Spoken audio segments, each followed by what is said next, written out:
আজকে দেখাবো একটা স্যুপের রেসিপি। শীতের সন্ধ্যায় এক বাটি স্যুপ হলে আর কি লাগে। হাড় আর চর্বি ছাড়া এখানে কয়েক টুকরো মাংস নিলাম, একটু গোলমরিচের গুঁড়া, আদা বাটা, রসুন বাটা দিলাম। তারপর এখানে আমি বুটটা দিয়ে দিলাম, এটা একটু তেলে ভেজে নেব হালকা। এরপর স্যুপ যে কয় বাটি বানাবো ওই বাটির মাপে পানি দিতে হবে, একটু হালকা বেশি দিতে হবে। তারপর মাংসটা সেদ্ধ করতে দেবো 15-20 মিনিটের মতো। ঢাকনা দিয়ে দেবো, এখানে সামান্য একটু লবণ দিয়ে দিলাম।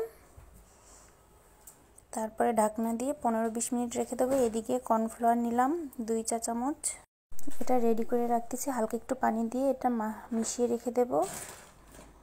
তারপরে ডিম নিলাম, ডিমটাও ফেটিয়ে রেখে দেব। তারপর মাংসটা হয়েছে কিনা একটু দেখলাম, তুলে নিলাম মাংসটা। তারপর মাংসটা 4 চামচ দিয়ে বা হাত দিয়ে আপনারা ইচ্ছা মতো কেটে নিতে পারেন। তারপরে ওই যে পানিটা ছিল ওই পানিটার ভিতরেই মাংসগুলো দিয়ে দিলাম,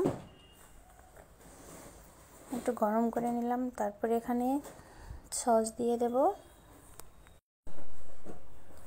টমেটো কেচাপ দিয়ে দিলাম 2 চা চামচ, এখানে একটু সুন্দর করে মাখিয়ে নিলাম। তারপরে সয়া সস 1 টেবিল চামচ, এটা একটু মাখিয়ে নেড়ে দিলাম। তারপরে ভিনেগার দিয়ে দিলাম 1 চা চামচ। অল্প বানিয়েছি তো আমরা বাসায় অল্প মানুষ, আবার একটু টমেটো সস দিয়ে দিলাম, মনে হচ্ছিল আর একটু লাগবে। আপনাদের কাছে ভিনেগারটা না থাকলে আপনারা লেবুর রসটাও দিতে পারেন। তারপরে এটা কিছুক্ষণ ফোটার পরে দিয়ে দেবো ভিনেগারটা, আস্তে আস্তে করে দিতে হবে আর একটু নাড়তে হবে। এটা দেওয়ার কারণ হলো একটু এটা ঘন হয়ে আসবে। অল্প অল্প দিচ্ছি, এটা দেখাতে পারলাম না, ক্যামেরা ধরার লোক নাই, তাই পরে ডিমটাও চিকন করে দিয়ে দিতে হবে। ডিমটা দিতে হবে আর নেড়ে দিতে হবে। এই দেখেন দেওয়ার পরে এরকম হয়েছে। উঠানোর আগে আগে এটা করতে হবে, ডিমটা দিতে হবে। দেখেন এটা ঘন হয়ে আসছে, এই যে আমার ফাইনাল লুক, কত সুন্দর সফট, দেখলে এখন মনে হচ্ছে খেয়ে নিই। আমি আগে এটা পছন্দ করতাম না, পরে যখন আস্তে আস্তে খাওয়া শিখলাম আর খুব ভাল লাগে এখন। এখানে আপনার মটরশুঁটি, গাজর, তারপর পেঁয়াজের কালি, মাশরুম অনেক কিছুই দিতে পারেন। এখানে আমি ঝালের পানি রেডি করব। কাঁচামরিচ নিলাম, তারপর একটু বিট লবণ দিলাম আর লেবুর রসও দেবো। এখানে 1 চা চামচের মতো লেবুর রস দিয়ে দিছি এখানে। এই যে লেবুটা এখনই দিয়ে দেব। তো এটা ছুপে বাটিতে যখন নেবেন আপনি খুবই ভালো লাগবে তখন। উপরে হালকা একটু 1 চা চামচের মতো লেবুর রস দিয়ে দিলাম।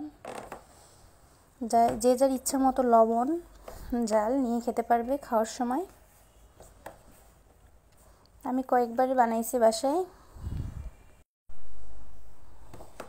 এই যে ফাইনাল লুক, আমরা 3 জন 3 বাটি নিয়ে নিলাম। শীতের সন্ধ্যায় 1 বাটি স্যুপ হলে আর কিছুই লাগে না। রাতের নাস্তা দেখেন, স্বাস্থ্যকর একটি খাবার, আপনারা চাইলে বানিয়ে খেতে পারবেন।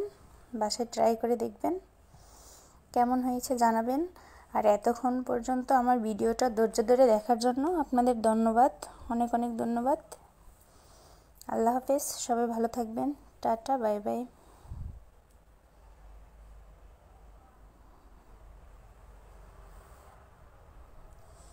সবাইকে ওয়েট করে রেখেছি যে আমি একটু ছবি তুলি, তারপরে খাও।